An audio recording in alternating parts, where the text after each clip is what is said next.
আমি যখনই আমার জীবনে যাই করেছি ভীষণ অনেস্টির সাথে করেছি, ভীষণ পজিটিভ মাইন্ড নিয়ে করেছি যে আমাদের দুজনকে দেখে মানুষ কাঁদছে।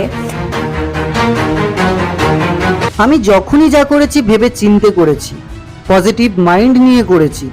এবারও যা করছি ভেবে চিন্তেই করছি। কে কি বলছে তাতে আমার কিছু যায় আসে না।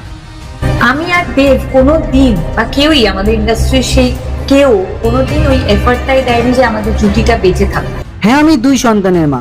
2 সন্তানের মা হয়েও আমি সবটাই সামলে নিয়েছি। আমি 2 সন্তানের মা হয়েছি বলে কি আমার কোনো সগাল্লাদ থাকবে না? এমন তো না।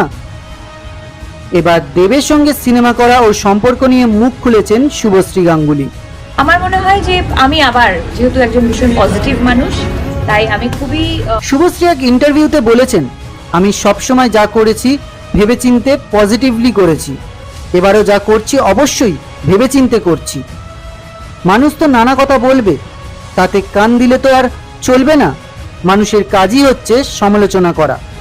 কিন্তু আমি আর দেব যা করছি দর্শকদের জন্য করছি। আমি স্টেজে দেখেছি দর্শকরা আমাদের জুটিটার জন্য কেঁদেছে।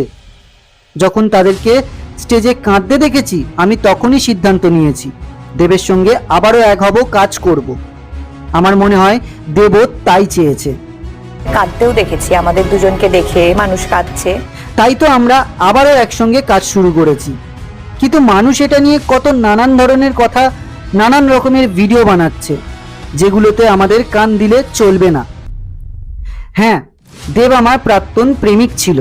এখন ওর সাথে আমার সব ঠিকঠাক হয়ে গেছে, এটাই সত্য। আর আমি সব সময় যা করি ভেবে চিন্তে করি। এবারও আমি কোনো ভুল সিদ্ধান্ত নিইনি, এটা আমি নিজে থেকে বলতে পারি। দেবের সাথে সম্পর্ক নিয়ে এভাবে অকপটে মুখ খুললেন শুভশ্রী। তো বন্ধুরা, দেব শুভশ্রীর জুটি আজও আপনার কাছে কেমন লাগে?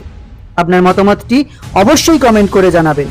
ভিডিওটি ভালো লাগলে লাইক ও শেয়ার করবেন এবং এমনই নতুন নতুন ভিডিও পেতে অবশ্যই চ্যানেলটি সাবস্ক্রাইব করবেন। ভিডিওটি শেষ পর্যন্ত দেখার জন্য অনেক ধন্যবাদ।